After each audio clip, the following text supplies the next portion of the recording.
clients want, partners that aren't, quote, on the job training, right? So one of the things I'm really, I think that that program really drives is a must to ensure that you're bringing to, or that we're bringing to our clients, consistency on how they approach, leveraging experiences and lessons learned from, having done this before, so they can do benchmarking, and obviously maximize the benefit of the investments that they're making.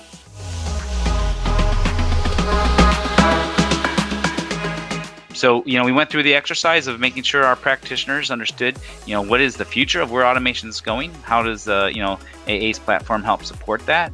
And then, clearly ensuring that you design the training so that practitioners are able to actually use that product in a way which is, drives the intended benefits, accelerated deployments to getting automations created, having better control across the environment.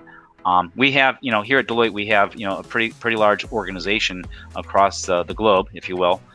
So, one of the things that, is really important in this Verified Services Partner Program is ensuring that you have, obviously, capabilities that can stand up and support, the product itself.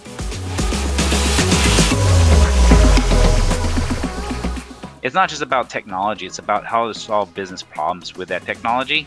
And so, maybe a point of differentiation, that I think that, I'll allude to here is, that I think that when we approach clients, it's a business problem, trying to solve a business problem first, and then leverage the technology to try to sort out how to, reimagine or how to, address those challenges. So, and I think that as I've interfaced, obviously with Automation Anywhere, that you have the same sort of goal and vision of not just, driving that technology, but ensuring that it meets the business challenges that our clients have.